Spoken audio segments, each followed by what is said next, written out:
Muy buenas tardes, ¿cómo están? Bienvenidos a una nueva edición de Doctores en Línea. Soy el doctor Juan Andrés Navarro, broncopulmonar infantil del Hospital Hernán Enríquez Aravena de Temuco, docente de la Facultad de Medicina de la Universidad de la Frontera. Doctores en Línea es un programa creado en una alianza estratégica entre el Hospital Hernán Enríquez de Temuco y Ufrovisión, el canal de la Universidad de la Frontera, para difundir temas de prevención y cuidados de la salud y poder acercar a los distintos especialistas a la comunidad. Se transmite en vivo para Temuco y Padre Las Casas en señal abierta en el canal digital 38.1 y desde Concepción a Coyhaique en el canal 48 de Telsur y online en todas las plataformas digitales de Ufromedios.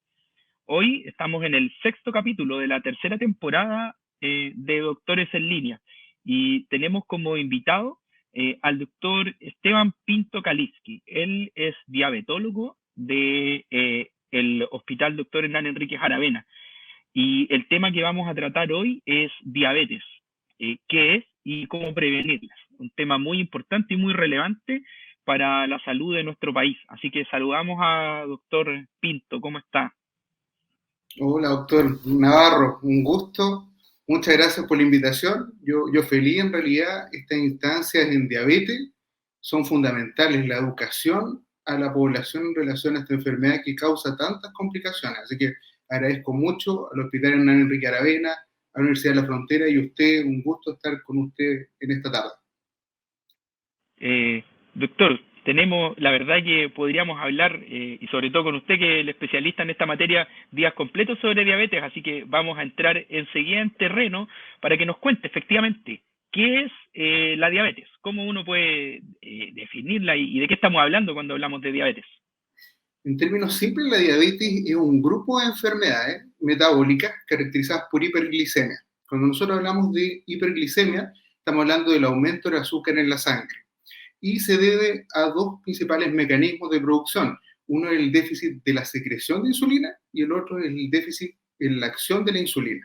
Entonces, es un grupo de enfermedades con hiperglicemia persistentes, aumento del azúcar en la sangre, de manera persistente. Perfecto. Y la verdad es que probablemente en cada familia o quizá probablemente en cada hogar o en cada grupo familiar, como que uno conoce a alguien diabético. Esto es muy frecuente. ¿Qué tan frecuente es y cómo estamos, sobre todo en Chile versus otros países? Es una muy buena pregunta. Estamos hablando de un 12,3% de la población, o sea, estamos hablando alrededor de 2 millones de diabéticos, de personas con diabetes en Chile. Y a nivel mundial estamos hablando de una epidemia. Son 537 millones de personas a lo largo del mundo y se espera que el 2045 suba a más de 700 millones de personas con diabetes. O sea, es realmente una enfermedad muy frecuente, lamentablemente, y lo que estamos viendo es que cada vez se va anticipando más la producción de esta enfermedad. O sea, estamos viendo jóvenes, de haberlo visto usted también en adolescente, en población pediátrica con diabetes tipo 2, que vamos a ver que hay un montón de tipos de diabetes, pero la diabetes tipo 2 es una enfermedad que es prevenible, ¿ya? Entonces, tenemos mucho que hacer y una de las cosas principales es la educación.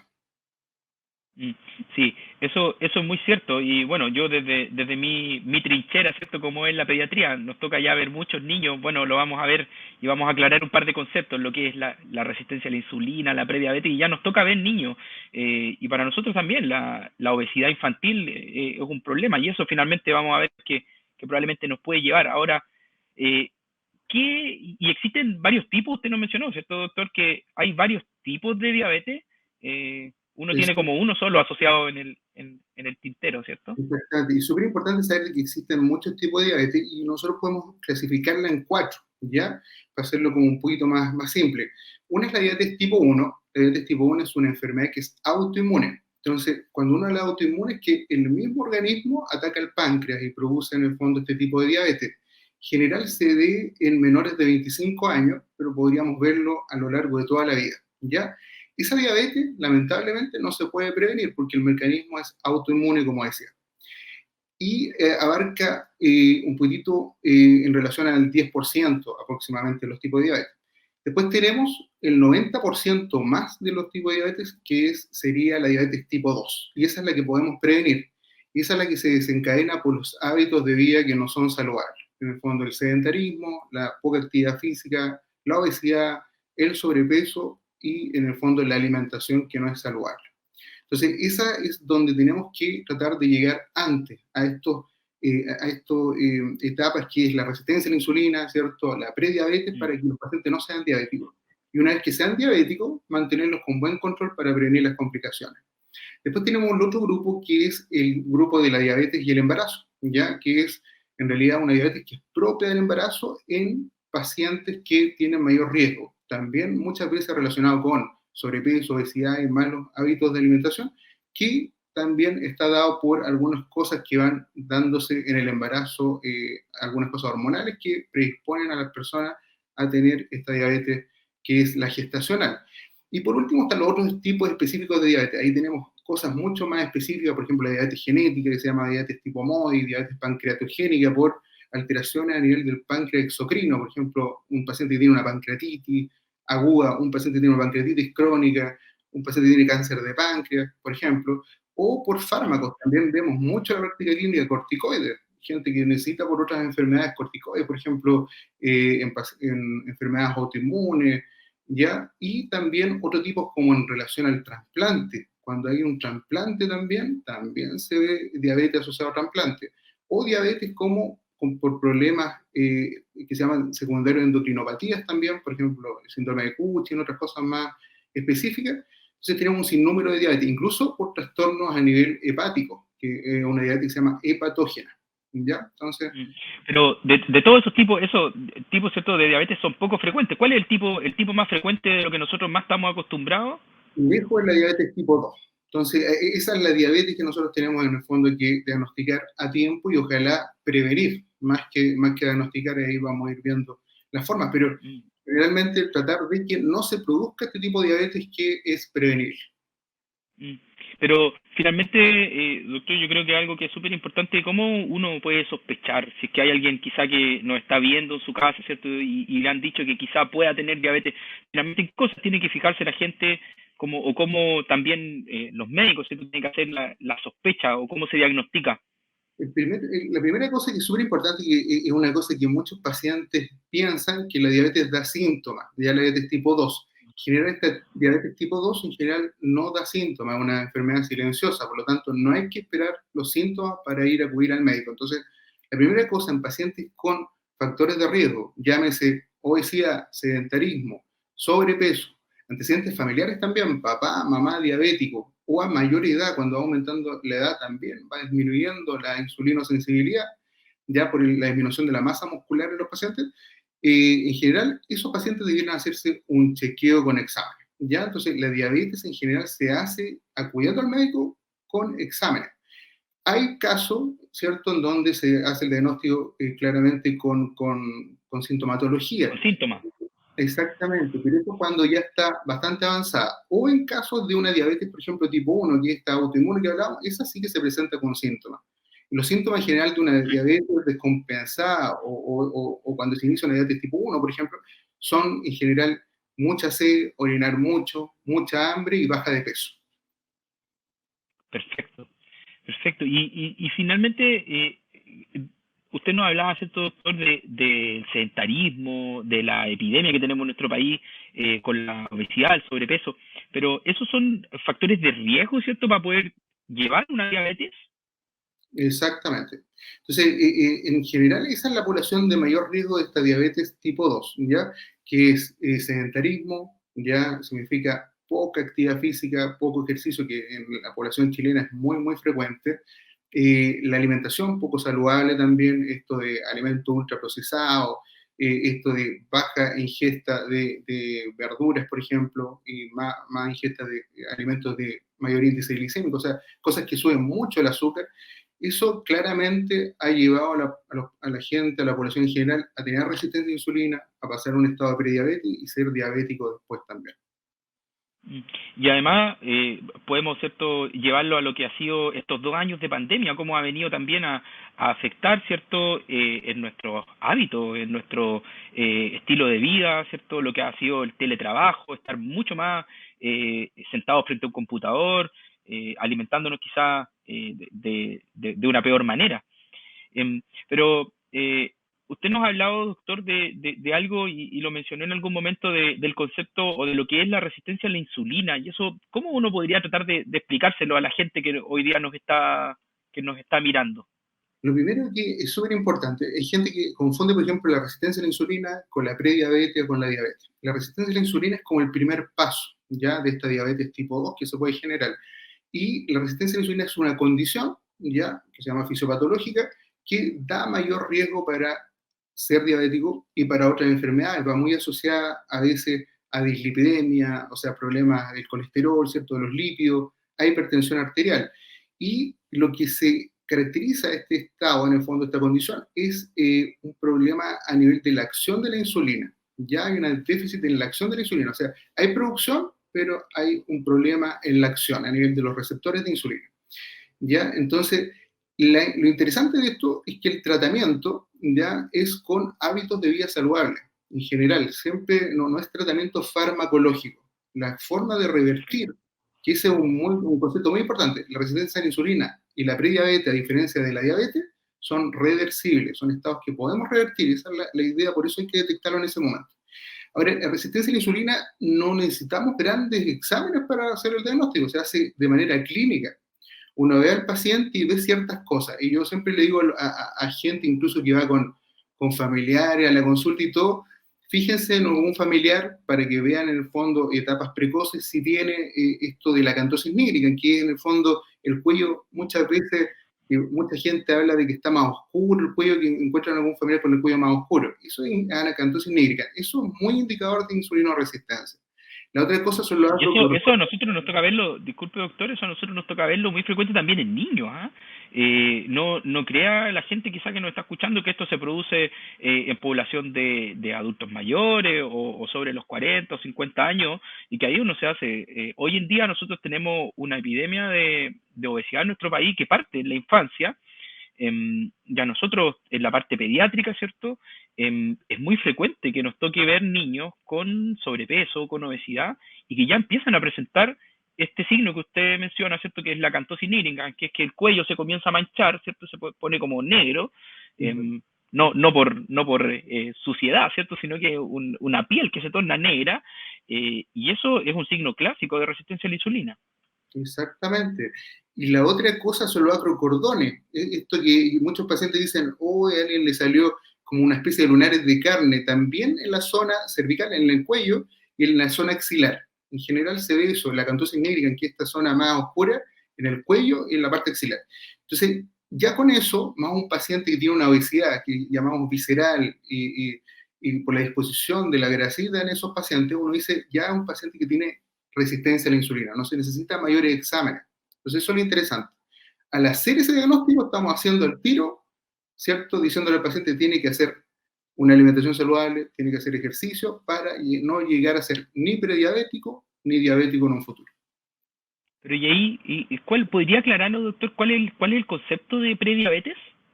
La prediabetes es el segundo paso, estamos como en una escalera en el fondo. Lo primero es la resistencia a la insulina, pasamos a la prediabetes. La prediabetes significa de que ya la glicemia, o sea, el azúcar, cuando se toma en el laboratorio, ya no está en un rango normal, ni tampoco en rango de diabetes, ¿ya? Pero ya está alterada, ya pasó un segundo paso, hay una alteración en el azúcar en la sangre. Y eso hay dos entidades, ¿ya? Que se pueden medir. Algo que se llama glicemia alterada en ayuna, ya en donde el azúcar en la sangre aparece en ayuna, si se toma el paciente en ayuna, entre 100 y 125. Y 2 horas poscarga, después de una prueba que debe conocer la gente, que se llama prueba de tolerancia a la glucosa oral, que toman 75 gramos de glucosa, una especie de bebida azucarada en el fondo, que tienen que tomarse al principio y 2 horas después, y eso aparece, si aparece sobre 140, entre 140 y 199, es una intolerancia a la glucosa. ¿Ya? Y esa es la forma de decir prediabetes. O sea, la prediabetes, tal como la diabetes, como estamos hablando, también se hace con exámenes, ¿ya? A diferencia de lo que puede pensar la persona. Mucha gente dice, doctor, estoy con tal síntoma, ¿será prediabetes? No, la prediabetes es un diagnóstico que hay que hacerlo con exámenes, con chequeo de exámenes generales. Y en este caso, una prueba de tolerancia a la glucosa oral. Doctor, y esos exámenes, uno a la población general, ¿cierto? Debiera recomendárselo desde qué edad. Eso en general estamos viendo, incluso en la etapa pediátrica, a mí no me toca ver niños, pero claramente si hay un paciente con una obesidad importante, sedentarismo, con estos signos de insulino resistencia, al menos una glicemia en ayuna, ¿cierto? Y en algunos casos específicos donde pensemos de que puede haber una alteración mayor, una prueba de tolerancia a la glucosa oral, ¿ya? En estos momentos no, antes se hablaba incluso de los exámenes, los chequeos en población de riesgo sobre los 45 antiguamente, después bajó a los 40 y cada vez hemos tenido que bajar más la edad porque estamos viendo pacientes, a uno le ha tocado ver de 15 años, 16 años con diabetes tipo 2, o sea, es un problema, hay que pensar que ese paciente. Era algo que antes jamás lo veíamos. Exactamente, y eso significa que los hábitos de vida fueron muy malos desde casi el nacimiento, en el fondo. O sea, la crianza, lo que está pasando con la actividad física también, en los colegios, que al revés de lo que uno pudiese pensar, aumentar la actividad física se ha ido disminuyendo, todo esto de la pandemia y todo. Entonces, yo diría que Sí. más A que pesar de todos los esfuerzos en obesidad infantil, todas las cifras dicen que esto va en aumento. van Ahora, doctor, usted nos mencionaba, ¿cierto?, que hasta cierto punto esto como que uno podía llegar a prevenirlo, o sea, que había como un punto, hay un punto como ya de no retorno, ya cuando uno hace francamente un diagnóstico de diabetes, ya la cosa es irreversible, o la diabetes uno ya todavía puede ser reversible. súper, súper buena la pregunta. La diabetes es irreversible, no podemos revertirla. Y la diabetes tipo 2 sobre todo este tipo de diabetes, ¿ya? Entonces, porque pasa por toda esta etapa, resistencia a la insulina, prediabetes y ya el diabético no podemos revertirlo. Entonces, tenemos que llegar en la etapa de resistencia a la insulina, de prediabetes, para prevenir. ¿Cuántos diabéticos podríamos prevenir en realidad con una buena educación y instancias en el fondo desde el colegio, desde más instancias para la actividad física, para la alimentación saludable? Eso es súper importante porque ya cuando alguien finalmente se hace diabético, ¿cierto? O ya le hacen alguna vez en la vida el diagnóstico de diabetes, ese diagnóstico ya es para toda la vida. O sea, nunca ese diagnóstico va a desaparecer. Uno lo que puede finalmente es tratar de controlarlo, ¿cierto? Pero ya se transforma en una enfermedad crónica para siempre, ¿cierto? Exacto. Ahora, lo importante es que un diabético bien controlado, un diabético que va a tener una vida absolutamente normal. Y yo creo que eso es lo que hay que decir, no es animar a la gente, sino que al revés, si llegan a tener el diagnóstico de diabetes, decirles que pueden tener una vida absolutamente normal con un buen control para prevenir las complicaciones. Por eso el tratamiento en relación a las complicaciones de la diabetes. Mm. Además que hoy en día existe tratamiento. Exactamente. Y un buen, y buenos tratamientos en el fondo, donde se ha tratado actualmente no solamente de un control glicémico, no solamente ver el tema de las glicemias, del azúcar en la sangre, sino que han salido incluso medicamentos que tienen beneficio cardiovascular demostrado. Eso es súper Ya. interesante, o sea, prevenir un poquitito en pacientes con alto riesgo cardiovascular, instancias cardiovasculares, ya sea accidentes cerebrovasculares, infarto del miocardio, infarto del corazón. Mm. O sea, finalmente el tratamiento, ¿cierto? De toda, y finalmente, o sea, además existe una asociación súper potente entre la obesidad, la diabetes, los problemas del colesterol, ¿cierto? Todo lo que viene en nosotros le llamamos en el ambiente médico, pero para que la gente no entienda el síndrome metabólico, que es como el combo de todas estas cosas, ¿cierto? Y finalmente los tratamientos para una cosa tienen beneficio para otra también.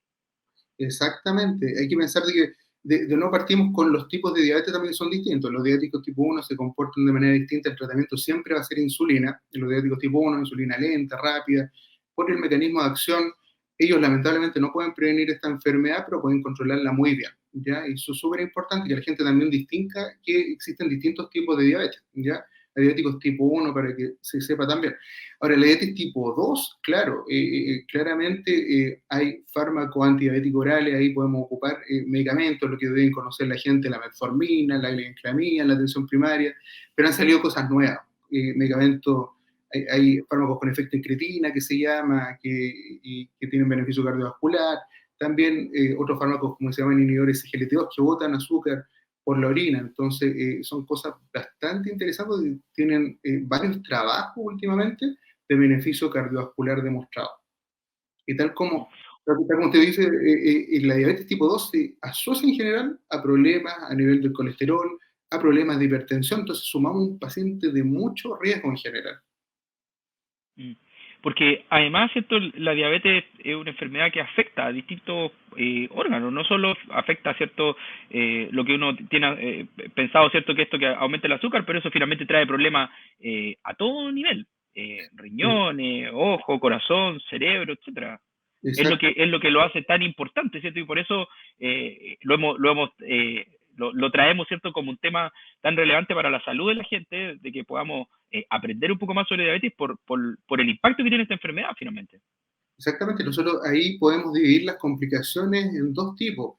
Complicaciones agudas, donde tenemos cosas como cetoacidosis diabética, como estado hiperosmolares, hasta crónicas, que es lo que la gente conoce mucho a nivel de grandes vasos y pequeños vasos. Grandes vasos tenemos infartos cerebrales, tenemos infarto al corazón, tenemos problemas en los vasos en extremidades inferiores. También tenemos la retinopatía diabética. ¿Cuánta ceguera o cuánto déficit visual trae la diabetes? ¿Ya? También lo que significa la nefropatía diabética, pacientes en diálisis que vemos continuamente, y lo que significa la neuropatía diabética, también estas alteraciones a nivel de la inervación, ya de la sensibilidad, en pacientes que muchas veces se ven en los hospitales y gente de tener familiares que está escuchando, estoy viéndolo con amputaciones, ¿ya? Entonces, ¿cuántas cosas podríamos prevenir llegando antes del diagnóstico? Y esa es la idea y ese es el mensaje en el fondo. Tenemos que tratar de prevenir la diabetes. Y si la gente tiene diabetes, tratemos de otorgarle un buen tratamiento, ya en donde hemos hablado, ¿cierto?, de los antidiabéticos, existe la insulina y todo, pero una de las cosas principales para la diabetes tipo 2 es los hábitos de vida saludable. Siguen siendo en el fondo. Es la alimentación saludable, que es la actividad física y en realidad evitar el sedentarismo, es eso. Mm. Sí, eso es súper cierto, ¿cierto? La importancia y porque han sido las cosas que hemos ido descuidando nosotros finalmente como sociedad. Lo difícil que es hoy en día tener acceso a poder hacer actividad física o alimentarnos bien, ¿cierto? Está hoy día un tema así como en boca de todos, ¿cierto? Lo difícil que es alimentarse bien, lo caro que están los alimentos. eh, pero yo le quería hacer otra pregunta, doctor, porque finalmente uno debiera llegar a algún objetivo. ¿Cuáles como van a ser como los objetivos del tratamiento finalmente? Uno debiera, los objetivos están basados en los niveles de azúcar o cómo uno evalúa finalmente la respuesta al tratamiento finalmente. Claro, eso es súper, súper importante. En diabetes siempre, y como en muchas otras enfermedades, todo es individualizado, ¿ya? No hay un objetivo para todos los pacientes igual. Y eso tiene que saber la gente que tiene familiares diabéticos que dicen, ¿por qué yo tengo este tratamiento y mi papá tiene y yo no lo tengo en el fondo?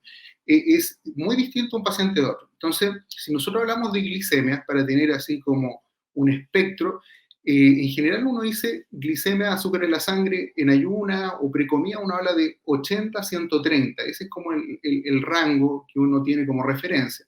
Pero hay pacientes que Se lo debiera tomar, los pacientes tienen que hacen como monitorearse en la casa. monitorearse exactamente con un glucómetro, tener sus cintas y saber monitorizar y decir 80, 130 precomida. Esa es como una referencia, pero obviamente si tenemos un paciente de 95 años no vamos a tener probablemente ese mismo objetivo glicémico porque puede tener mayor riesgo de bajas de azúcar, ya que es súper importante.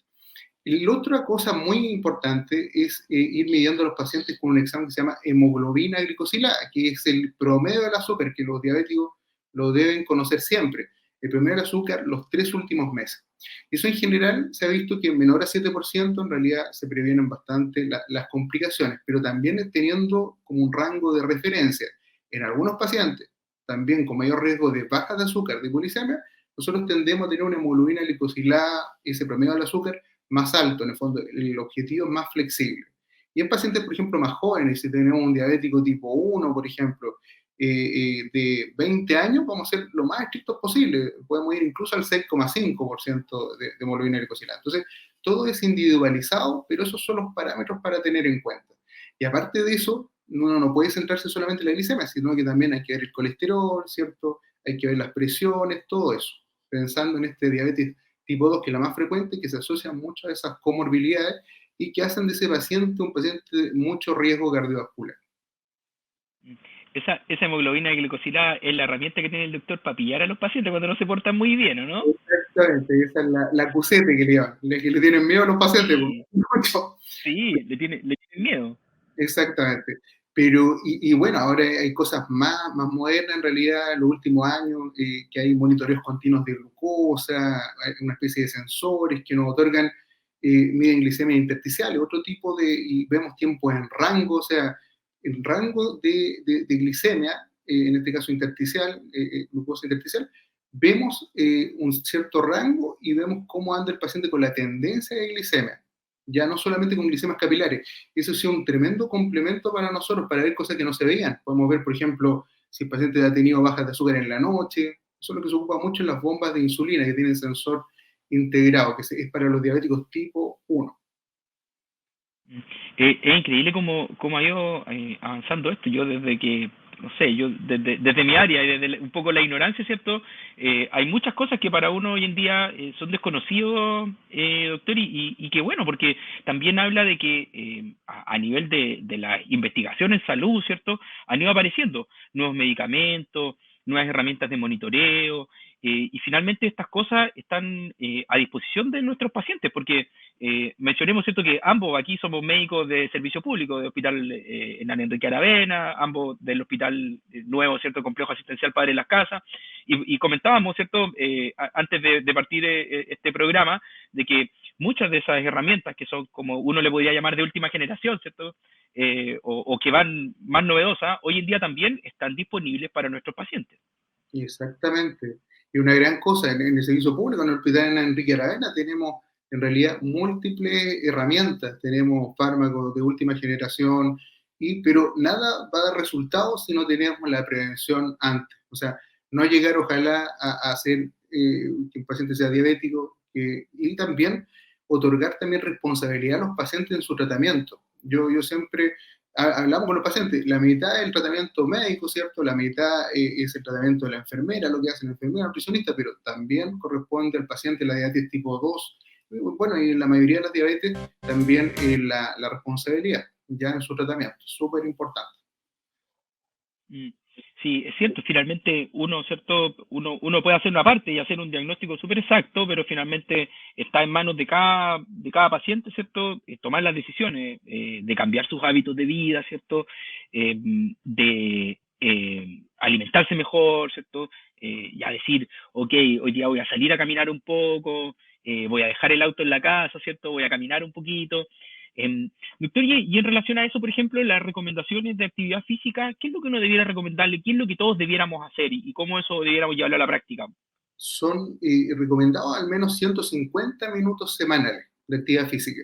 Y cuando uno habla de actividad física en general, lo que debiera hablar son 30 minutos, ojalá todos los días, es una forma de verlo, y bueno, va a depender claramente del paciente. Un paciente que nunca ha hecho ejercicio, ya caminando, ya va a ser una buena actividad física, caminando unos 30 minutos al día, y ojalá que el paciente se vaya cansando un poquitito, o sea, un ejercicio que se habla de mediana, en el fondo, intensidad por lo menos, ¿ya? Y eso es súper importante. Y no solamente aeróbico, no solamente eso de moverse, sino que también los ejercicios de fuerza, ¿ya? Es muy importante y vemos que esa asociación de ejercicios de fuerza más aeróbicos hacen muy bien para el control glicémico de nuestros pacientes, ¿ya? Son un tremendo complemento. Sí, bueno, nosotros como ciudad, ¿cierto? Hemos tratado de ir teniendo algunos esfuerzos en relación a aumento de las ciclovías, ¿cierto? Aumento de los espacios. Hoy en día tenemos un nuevo parque ahí en las orillas del río Cautín. Ojalá esas instancias también sirvan para motivar a la población a hacer actividad física, ¿cierto? A poder buscar las formas de alimentarse mejor. Doctor, yo tengo otra pregunta y que tiene que ver con que eh, o sea, lo ideal sería que todo paciente diabético se manejara, ¿cierto?, con un especialista, como un diabetólogo, como usted. Pero no todos los pacientes necesitan llegar a un diabetólogo, ¿o sí? Para nada, para nada. O sea, la vía de entrada en la salud, lo primero, bueno, es la educación de la gente, antes de incluso de eso, pero es la atención primaria. Ya la atención primaria están los médicos que van a recibir a estos pacientes, muchas veces con resistencia a la insulina, con prediabetes o diabetes recién diagnosticada, ¿ya? Donde se pueden hacer planes en el fondo de esto de la alimentación saludable, de la actividad física y empezar el tratamiento perfectamente, ¿ya? Idealmente, si hubiera muchos diabetólogos, podría ser un diabetólogo, pero existe muy poquitito. Entonces, en general, la atención primaria. También existe la atención secundaria cuando las cosas se complican en la atención primaria, piden ayuda a la atención secundaria. Y bueno, la atención terciaria es para casos más complejos y otros tipos de diabetes, ¿ya? Los otros tipos de diabetes que no son tan frecuentes, ¿ya? Como las diabetes genéticas o los diabetes tipo 1, en general esas tienen que ser vistas, ojalá siempre con un diabetólogo, ¿ya? Un subespecialista en el tema, porque el manejo es absolutamente distinto. Pero la diabetes tipo 2, que este gran grupo de pacientes con diabetes, tiene que ser evaluado en consultorio o con cualquier médico general y puede evaluarlo y tratarlo muy bien en un inicio. Además que hoy en día, ¿cierto? Cada uno de los consultorios, ¿cierto? Son los lugares donde están mucho más cerca de la población. Los médicos, ¿cierto? Están mucho más sectorizados, además. Existen equipos multidisciplinarios o con distintos profesionales, con nutricionistas. Hay muchos consultorios que tienen planes, ¿cierto? Y que tienen un profesor de educación física. A mí me tocó hace unos años, al inicio de mi vida laboral, ¿cierto? Trabajar en un consultorio y existía hasta un profesor de educación física. Así que y eso, obviamente, es mucho más fácil realizarlo cercano a la gente, en su consultorio, donde le pueden tomar sus exámenes, y solamente un pequeño grupo de esos pacientes va a llegar, ¿cierto?, donde el especialista, o donde en este caso usted, ¿cierto?, que es el subespecialista. Y tengo otra pregunta que tiene que ver con que además, hoy en día la diabetes es una patología que está en el GES, en el auge, como le conoce la gente. No sé si usted nos podría comentar un poquito de eso. Sí, sí, la diabetes tipo 2 sí, está en el GES, ya tiene la garantía, y la diabetes tipo 1 también, ya. Y incluso, bueno, la diabetes tipo 1 está también lo de la ley Ricarte-Soto, ya, en donde los diabéticos tipo 1 tienen acceso a bombas de insulina bajo ciertos criterios, ya. Y los diabéticos tipo 2 sí, pues está en el GES y es muy importante que los pacientes se les informe eso y que tengan todas esas garantías, ya, es muy importante. Pero claro, hay que estar siempre controlando eso y eso se puede hacer en la atención primaria, ya esa notificación e ingresar a los pacientes, siempre. Y cuando ya son diabetes más, por ejemplo, la diabetes tipo 1, claro, en general llega al diabetólogo. Mm. Y doctor, volviendo un poco a lo que estábamos conversando hace un ratito atrás, hay gente y muchos diabéticos, ¿cierto? De repente hablan de que sufren y usted lo mencionó también en algún momento, estas bajas de azúcar. Claro. Eso, ¿cómo los pacientes pueden saber efectivamente que tienen una baja de azúcar? ¿Son peligrosas? Son súper peligrosas. O sea, la primera cosa es que un paciente diabético, dentro de las cosas que debiera tener siempre, ojalá, es este sistema de glucómetro, ya que este aparato que mide las glicemias, que se pone una cinta, ¿cierto? El paciente se pincha y mide la glicemia capilar. Todo paciente diabético debiera tenerlo, ojalá, y saber medirse las glicemias. Una baja de azúcar puede ser muy, muy peligrosa. Se habla de baja de azúcar o hipoglicemia menor a 70. Ese es el corte, menos 70 miligramos por decilitro. Y uno tiene que aprender primero a reconocerla. Y hay síntomas de baja de azúcar. Ya la baja de azúcar puede estar dada por una visión borrosa, hambre intensa, mucha gente también transpiración, hablan transpiración muy importante en la noche. Cuando tengan toda esa sintomatología, tomarse la glicemia, ya ver si es una baja de azúcar. Hay un grupo de pacientes que son casos más complejos que tienen hipoglicemias inadvertidas, ya no sienten nada. Entonces en ellos es más importante incluso tener esta máquina o derechamente tener este sistema de monitoreo continuo de glucosa, que son estas cosas más avanzadas. Pero en general esos son los síntomas. Y cómo tratar la baja de azúcar también es muy importante. Entonces ahí uno tiene que detectar si la persona tiene compromiso, conciencia o no. Si es un paciente que está vigil, que está en buenas condiciones, lo que tiene que hacer es tomar agua con azúcar. En general, 2 a 3 cucharadas con azúcar. Si está en una hemoglucotemia, una glicemia capilar menor a 70, ¿ya? Y eso se va controlando Ya. cada 15 minutos hasta que suba. Obviamente, si un ¿Sube familiar rápido? sube rápido cuando es agua con azúcar. Si alguien le da, por ejemplo, que se ve mucho chocolate, un pan a un paciente, claro, le va a subir mucho la glicemia, pero no inmediatamente, ya que lo que uno quiere es que carbohidratos en realidad de rápida absorción. Eso por un lado. Y la otra cosa, si un paciente, alguien ve a un familiar que por alguna razón está con estos medicamentos que causan bajas de azúcar, ¿cuáles cosas son intrínsecamente pueden causar bajas de azúcar? La glibenclamida, es muy complicado medicamento en torno que se da mucho en la atención primaria, que esperemos que en algún momento pueda ir saliendo, está muy asociado a bajas de azúcar, y la insulina, si un paciente en el fondo no llega un orden en el tratamiento, se salta una comida o tiene dosis muy elevadas, claro, pueden hacer hipoglicemia. Si un paciente, un familiar ve a una persona con compromiso de conciencia, obviamente no es oral el manejo, no tiene que darle algo por la boca, sino que inmediatamente llamar al servicio de urgencia, ya, porque hay que manejarlo de otra forma a nivel hospitalario.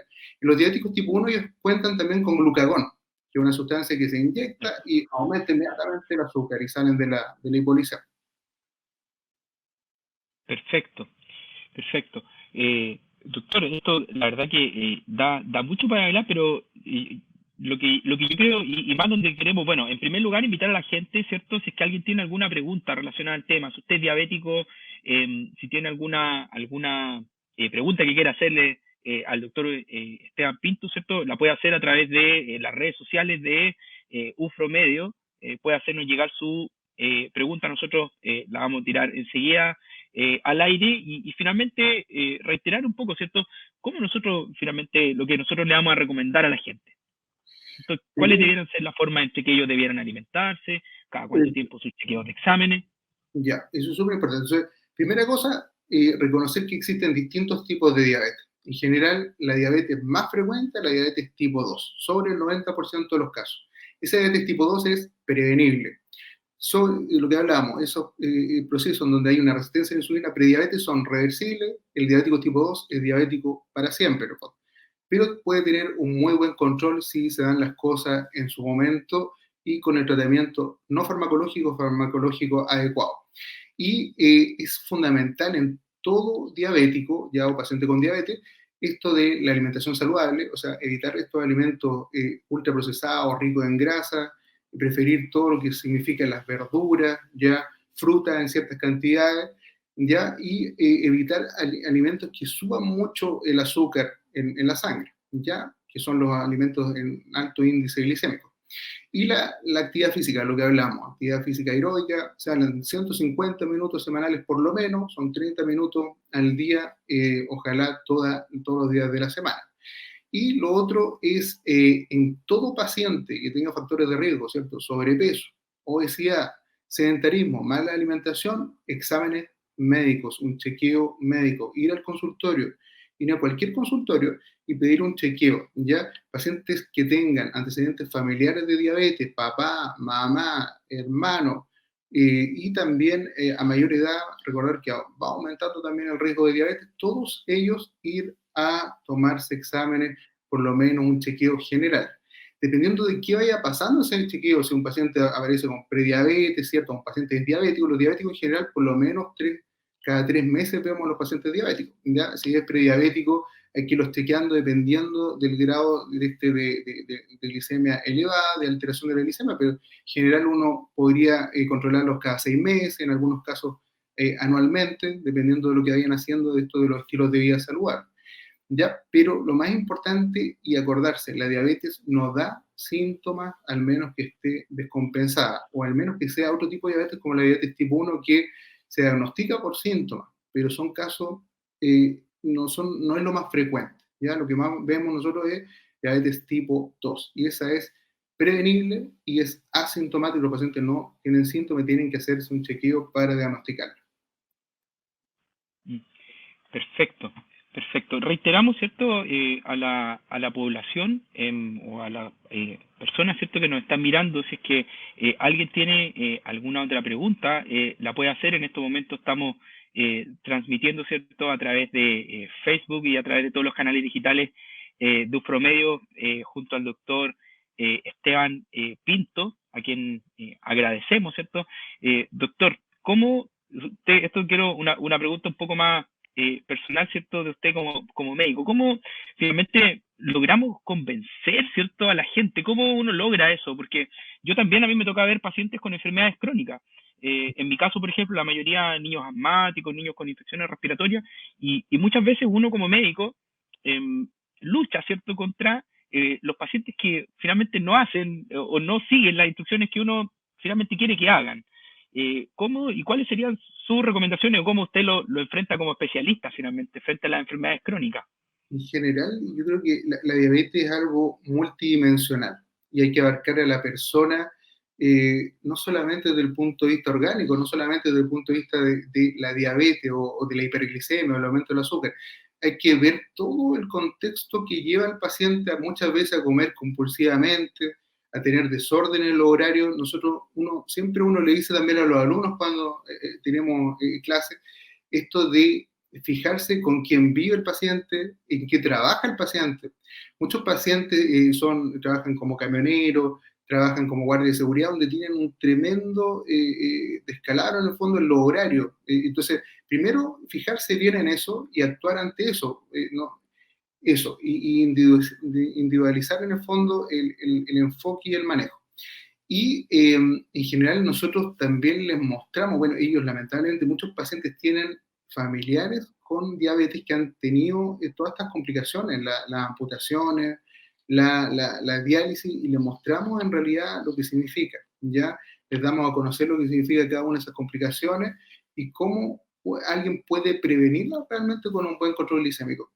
Y tal como hablamos esto de la multidimensionalidad, en este caso de la diabetes, también nos enfocamos en la parte psicológica. En general tratamos de ver toda esa parte, ¿ya? Y ojalá todo paciente diabético, ojalá en el servicio público, eso espero que en algún momento existan todos los hospitales, pero que haya un psicólogo, un psiquiatra, que el paciente ingresando sea evaluado, porque muchas veces vemos que este tipo de enfermedades metabólicas se asocia mucho a depresión, a trastorno de ansiedad. O sea, mientras no podamos ver todo eso, de que un paciente es más que un aumento del azúcar en la sangre, mientras veamos que el paciente tiene una vida particular, trabaja en una cierta cosa particular y tiene alguna alteración a nivel, pueden tener alteraciones cognitivas o pueden tener trastorno a nivel de estados de ánimo, ya mientras no veamos todo eso, va a ser muy difícil ir previniendo estas enfermedades o irlas tratando de manera integral. Entonces tenemos que juntar todas las piezas de estos pacientes como para tratar de ayudarlos de la manera más integral posible. Y por eso esto se trata de un grupo de gente que trata a pacientes diabéticos. Hay nutricionistas, hay enfermeras en todo el equipo de diabetes, y eso a lo largo de todo Chile, en atención primaria, atención secundaria, atención terciaria. Sí, y también un mensaje, ¿cierto?, a las familias de los pacientes, porque a veces uno a veces las grandes ayudas, ¿cierto?, para estos pacientes, o también a veces el gran boicot, en cierta medida, al tratamiento, a veces puede estar en la misma casa. Eh, Exacto. Y es más, las complicaciones, también pensar de que cada complicación, un paciente con un accidente cerebrovascular diabético, un paciente infartado con diabetes, un paciente con amputaciones, se trata todo eso de un tema no solamente individual, afecta a toda la familia, pacientes con ceguera bilateral, todo eso en realidad, incapacitación, cuántas jubilaciones se dan en pacientes anticipadas en el fondo por invalidez producto de complicaciones de la diabetes.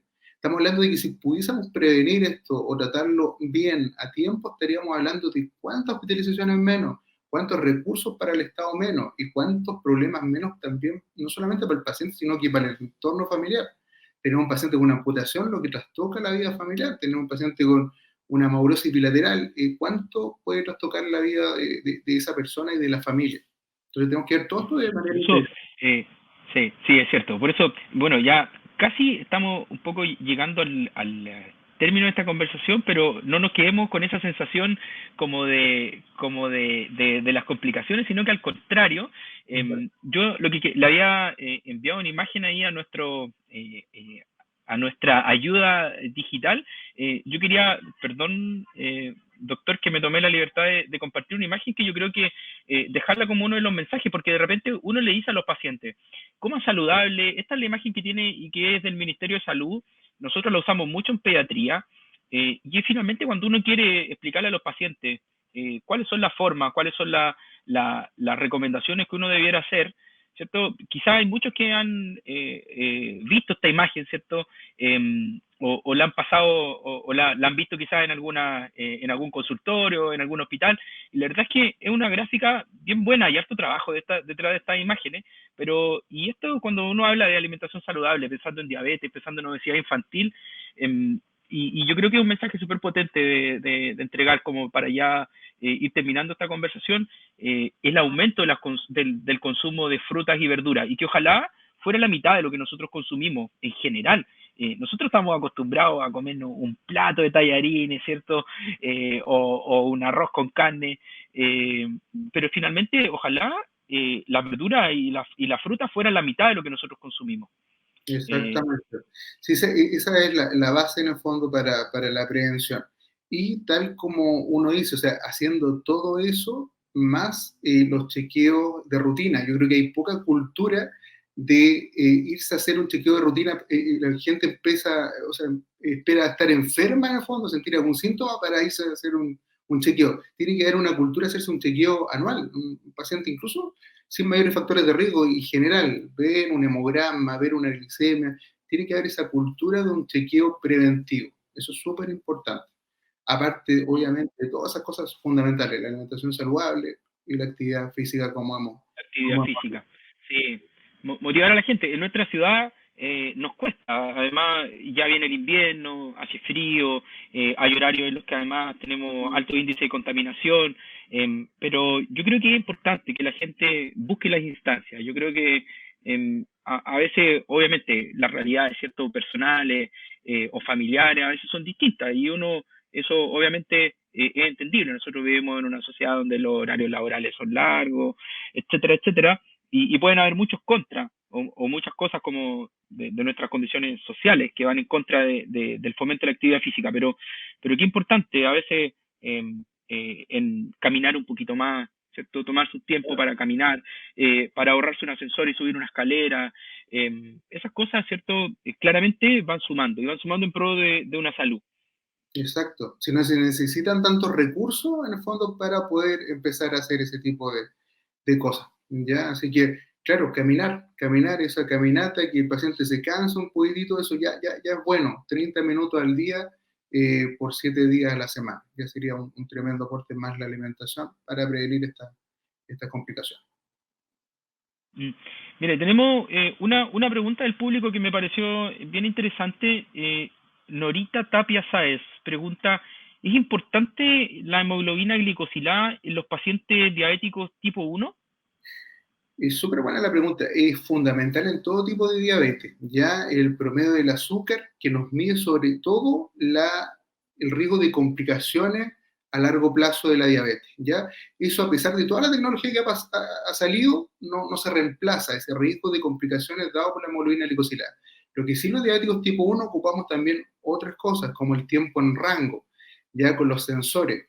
Vemos, por ejemplo, en general, entre 70 y 180, cuánto tiempo en rango, cuánto porcentaje del tiempo está en un rango objetivo. Y eso se correlaciona también con el nivel de hemoglobina glicosilada. ¿Ya? Si en los diabéticos tipo 1 ocupamos la hemoglobina glicosilada siempre, pero también vemos la otra cara de la moneda, que es la tendencia de las glicemias. Hay que pensar que la hemoglobina glicosilada es un promedio, pero una persona puede tener un 7%, por ejemplo, de promedio, pero tener unas glicemias muy elevadas y glicemias bajas y le da un promedio bueno. Eso es lo que nosotros vemos en este monitoreo continuo de glucosa. Vemos que realmente en cada momento, cada minuto, en el fondo, vemos lo que va pasando con la tendencia de la glicemia. Entonces, las dos cosas son complementarias. Y una muy buena pregunta, pues la diabetes tipo 1 ahora podemos verla también con este enfoque. Ojalá siempre tuviéramos los tipo 1 hemoglobina glicosilada y siempre ojalá tuviéramos monitoreo continuo de glucosa, que no existe como para todos los pacientes, lamentablemente. Esperemos que en algún momento exista, porque vemos mucho más allá de solamente una hemoglobina glicosilada o incluso de las glicemias capilares, ¿no? Mm. Sí, es cierto. Vamos a ir con una última pregunta que nos va a servir, solo la quise poner porque solo para que nos sirva como repaso y como un concepto general y que finalmente, ¿cierto? ¿Cuáles son los índices peligrosos, ¿cierto? De azúcar, cuánto es lo normal, cuándo ya es diabetes, doctor, y con esto ya vamos a comenzar a despedir este programa. Ya, súper. Y eso es súper importante. Primero, es individualizado, ¿cierto? No para todos los diabéticos es el mismo objetivo glicémico. Ese es como primer concepto. Pero para tener en el fondo una referencia, acordarse 80 a 130 antes de las comidas. Y si uno quisiera medirle 2 horas post comida, que es lo que hacemos en algunos pacientes, dependiendo del tratamiento que tengan o lo que quisiéramos ver, es menor a 180. ¿Ya? 80 a 130 antes de las comidas, menor a 180 a las 2 horas post comida. pero sabiendo que el tratamiento y los objetivos son individualizados, dependiendo del paciente, de la posibilidad de hipoglicemia o de la tendencia a hipoglicemia en algunos pacientes, con falla renal o adultos mayores, por ejemplo. Perfecto, mire, el tiempo, ¿cierto?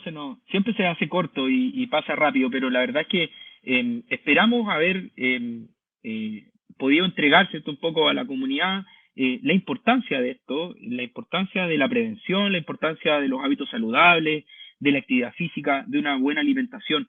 Así que le agradecemos, doctor Esteban Pinto, por haber estado con nosotros, entregándonos su conocimiento, su experiencia, además desde la subespecialidad. No sé si tiene algún último mensaje ya para ir cerrando. No, muchas gracias, doctor Navarro, un gusto, agradecer la invitación y es tan importante estas cosas de la educación. Encuentro súper interesante que desde la atención terciaria se esté haciendo prevención, eso es un muy buen signo y una muy buena señal, ya desde el Hospital Hernán Enrique Aravena, un centro de atención terciaria, que están preocupados en el fondo por informar a la población, es muy, muy importante. Y agradecer a toda la gente que trabaja en diabetes, ya está la nutricionista, está la enfermera en los centros, ya sea en atención primaria a lo largo de todo Chile, atención secundaria y en atención terciaria. Somos un equipo, trabajamos siempre en equipo. Ya no es solamente el médico, sino que enfermera, nutricionista y todo el equipo de salud, psicólogo muchas veces, psiquiatra, ya asistente social en algunos casos. Así que muchas gracias por la invitación y un gusto. Y a todos los pacientes le enviamos un saludo, los estamos mirando. Sí, bueno, nos despedimos y muchas gracias. Los invitamos, ¿cierto?, para el próximo día martes a las 19:30 en este nuevo Doctores en Línea a través de UFROMEDIO, esta alianza entre el Hospital Dr. Hernán Enríquez Aravena y UFROVISIón. Nos vemos. Muchas gracias.